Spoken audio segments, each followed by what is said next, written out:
Okay, I want to talk about fear and people pleasing and how those two things really go hand in hand and just make our lives a lot harder. For those of you who don't know me, I'm Maria and I make content that helps you feel less overwhelmed and less exhausted.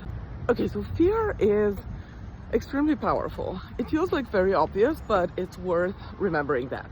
Like, fear is the same response that your body is designed to like protect you and keep you alive. If there's a car rushing towards you on the street and you're in its way, fear is the like knee-jerk response that makes you jump out of the way.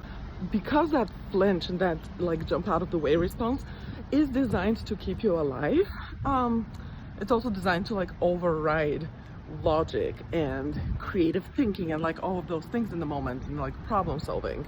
It's designed to be like, no, everything else is secondary right now, we need to jump out of the way. So that always super obvious, right? What's less obvious that that same kind of fear response comes into other situations as well, not just situations where we're literally in front of a moving car that's rushing towards us. For instance, it comes in situations where we're worried we're going to disappoint someone. We're worried somebody's going to be upset at us or annoyed with us.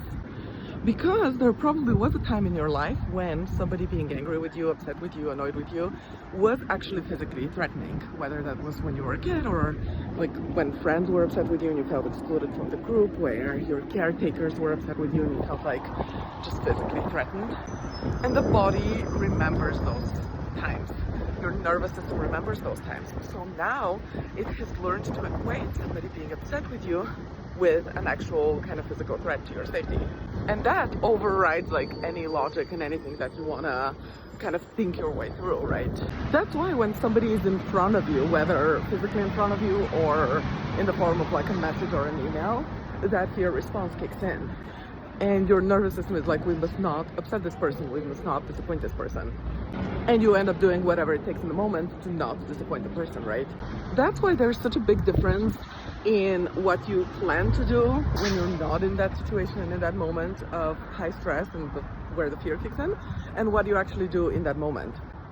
So that's why when you're like at home casually browsing content around, let's say, setting boundaries, and you think to yourself, yes, okay, this makes perfect sense, I'm gonna do this.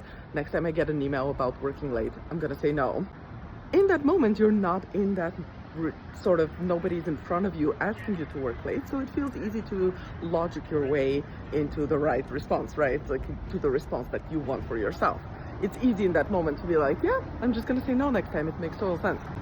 But then you know what happens? The next evening you do get the email that says like, hey, urgent, can you do this tonight? This is really important. And in that moment, that fear kicks in. That fear comes in the way. And all that logic from the previous night that you were like, hey, I wanna set the boundary, I'm not gonna be working late, that's all out the window because the fear is in the way. Your body thinks there's a moving car rushing towards you.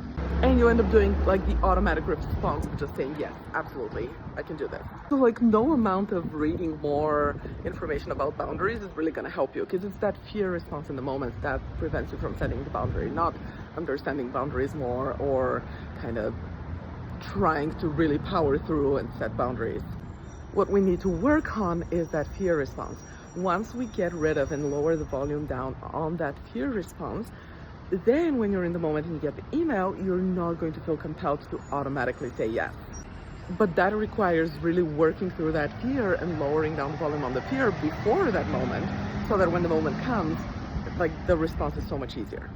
So that's the kind of stuff I do with clients. I coach clients on exactly this, like how do we lower the volume on that fear so that when the time comes, you can actually do what you really were planning to do and what you wanted to do.